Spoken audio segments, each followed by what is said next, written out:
বিশাল মরুপথ, পাহাড়ি পথ পাড়ি দিয়ে তায়েফের মরুজমিনে গেলেন কোরআনের দাওয়াত নিয়ে, ইমানের দাওয়াত নিয়ে। কিন্তু তায়েফের লোকেরা বিশ্বনবীর দাওয়াতকে শুধু প্রত্যাখ্যান করেই থামে নাই, তারা বিশ্বনবীর সাথে অত্যন্ত খারাপ আচরণ করেছে, বিশ্বনবীকে শারীরিকভাবে হেনস্থা করেছে, আমার নবীকে শারীরিকভাবে অত্যাচার করেছে, আমার পেয়ারা নবীর গায়ে পাথর মেরেছে, বিশ্বনবীর গা বেয়ে ঝরঝর করে রক্ত ঝরেছে, নবী জামিনের মধ্যে লুটিয়ে পড়েছেন, আবার মেরেছে, আবার নবী হাঁটতে শুরু করলেন, পেছন থেকে আবার মেরেছে, আবার নবী রক্তাক্ত হয়ে জামিনের মধ্যে লুটিয়ে পড়লেন, আবার মেরেছে। বিশ্বনবীর মতো এত সুশ্রী মানব, বিশ্বনবীর মতো এত শুভ্র মানব, বিশ্বনবীর মতো এমন চমৎকার দেহাবয়ব দিয়ে রব্বুল আলামিন কাউকে বানান নাই। এরকম চমৎকার মানুষটাকে তারা তায়েফের ওই জমিনে রক্তাক্ত করেছে। বিশ্বনবী দুনিয়ার কোনো স্বার্থের জন্য সেখানে যান নাই, নিজের কোনো লাভের জন্য, প্রাপ্তির জন্য যান নাই, তায়েফবাসীদের জাহান্নামের আগুন থেকে বাঁচাতে গিয়েছেন। ঠিক কিনা বলেন? খেয়ে না খেয়ে দিন প্রচারের কাজে নিজেকে দিয়েছ বিলিয়ে, তায়েফের কাফিরেরা চিনল না সে আলো, দুষ্ট ছেলেদের পিছু দিল লেলিয়ে, পাথরের আঘাতে ক্ষত বিক্ষত হয়ে সারা শরীর থেকে রক্ত ঝরে। হে রাসূল তোমাকে ভুলি আমি কেমন করে, হে রাসূল তোমাকে ভুলি আমি কেমন করে। পারেন না আপনারা? ধরুন আমার সাথে, হাজার ব্যথা বেদনার পরে ফিরে আসনি তুমি আপন ঘরে, দিনের আলো তুমি ছড়িয়ে দিতে, চলে গেলে মদিনায় মক্কা ছেড়ে।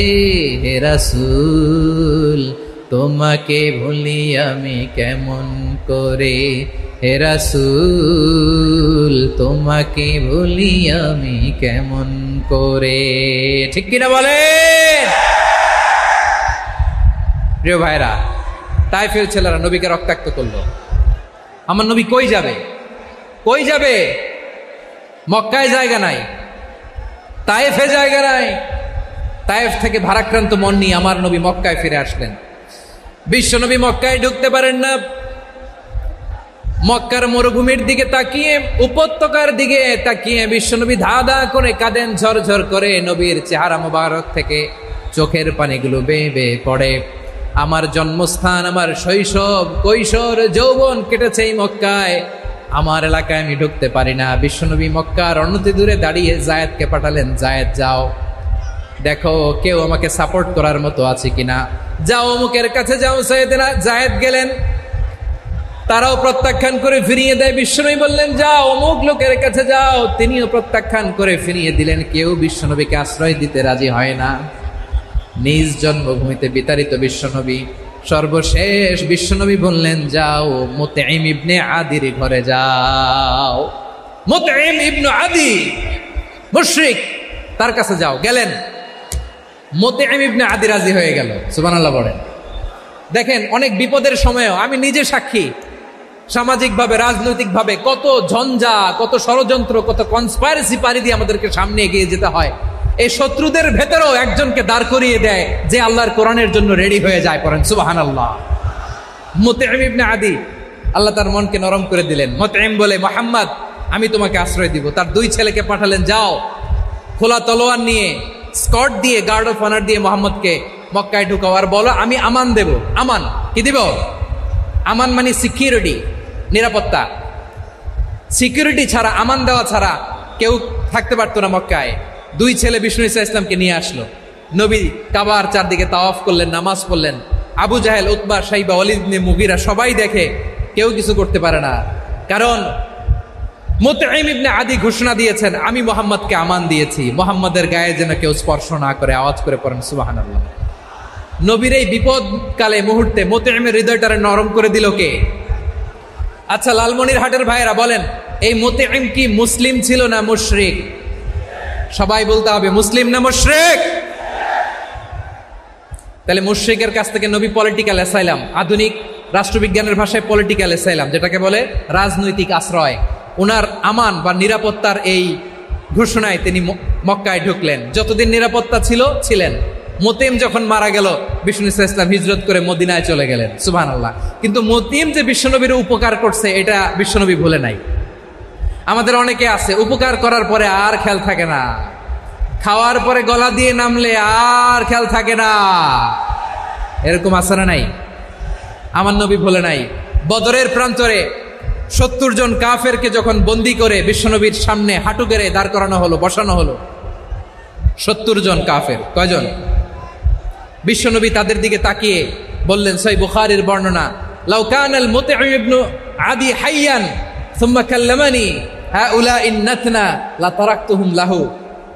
বদরের প্রান্তরে 70 জন বন্দী কাফিরের দিকে তাকিয়ে আমার নবী বললেন, আজকে মুতঈম ইবনে আদি যদি বেঁচে থাকতো আর তোমাদের 70 জনের ব্যাপারে যদি মুতঈম এক বাক্যে একটা সুপারিশ করত, তার সম্মানে আজকে তোদের সবাইকে আমি মাফ করে দিতাম। সুবহানাল্লাহ। নাই ওই যে চিল্লাচিল্লি যে কথা বোঝে নাই, কোন জিনিস মিস করছে ওরা নিজেরাও বোঝে নাই। বিশ্বনবী মুতঈমের এই সাহায্যের কথা বলে নাই। 70 জন মুশরিক হাঁটু গেড়ে বসা, নবী চাইলে এখনই এক্সিকিউশন অর্ডার দিতে পারে।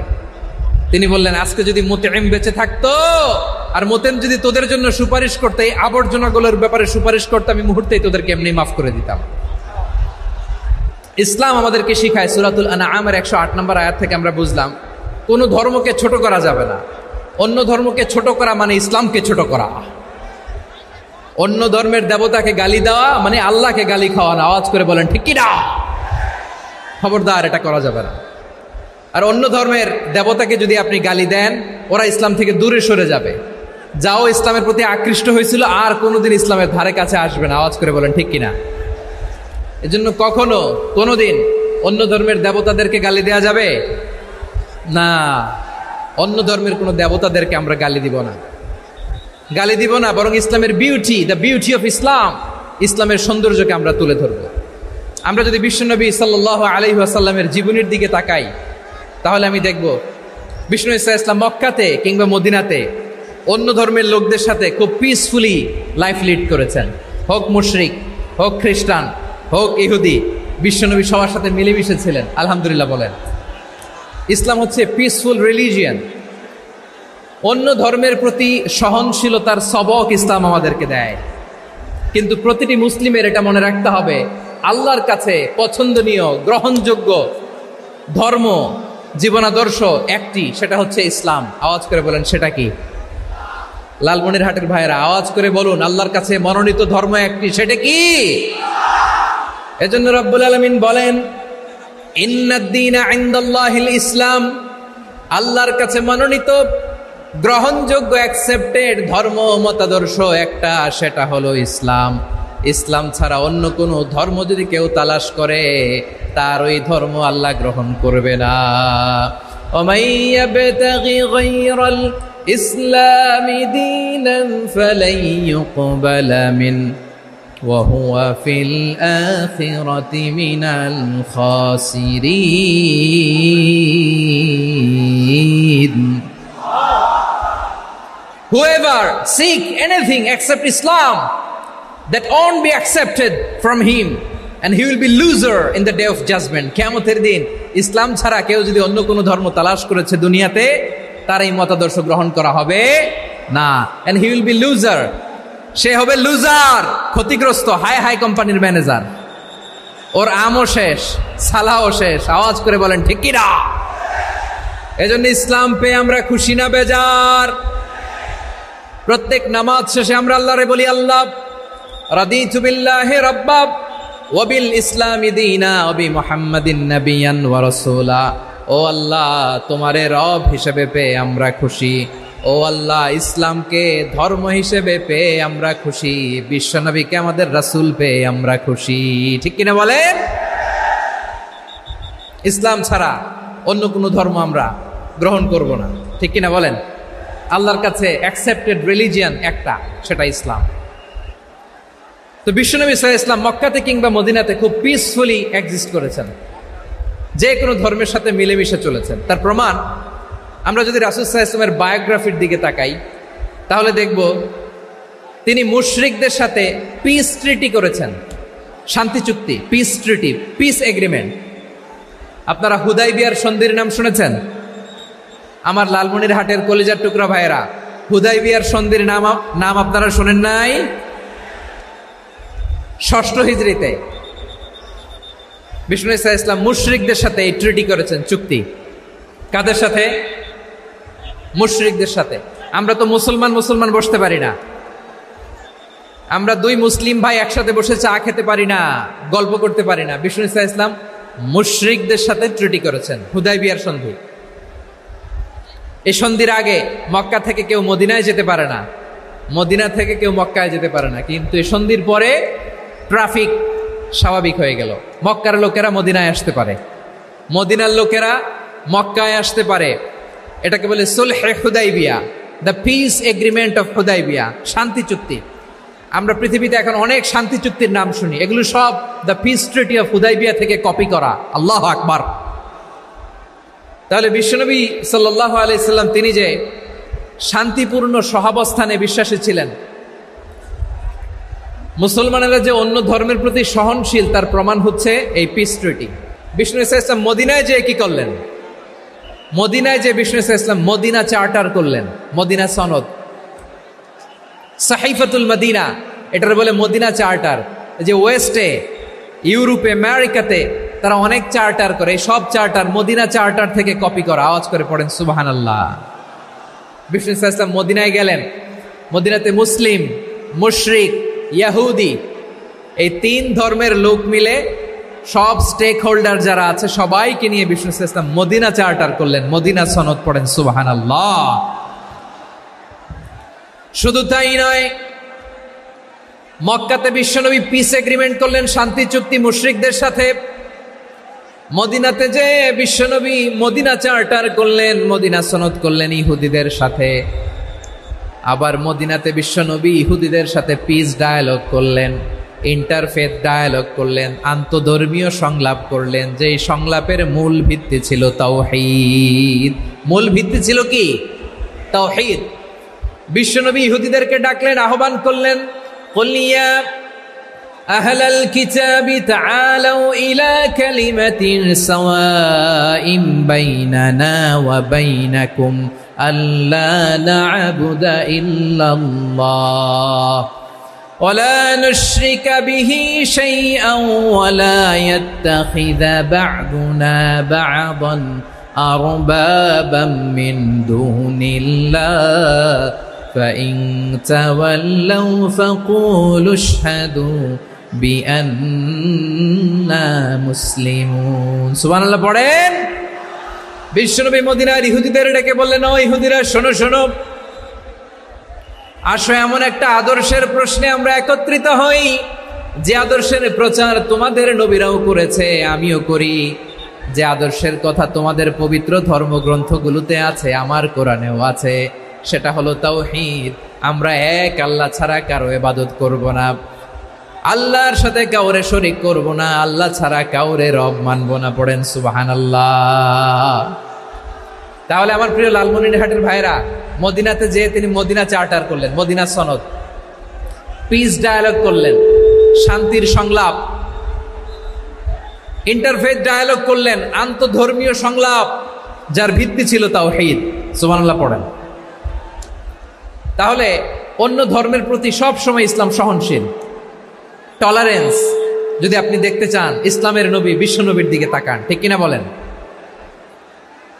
আমরা তো সংখ্যালঘুদের রাইটস প্রোটেক্ট করার জন্য কত আইন বানাই, কত বৈঠক করি, কত সংবাদ সম্মেলন করি।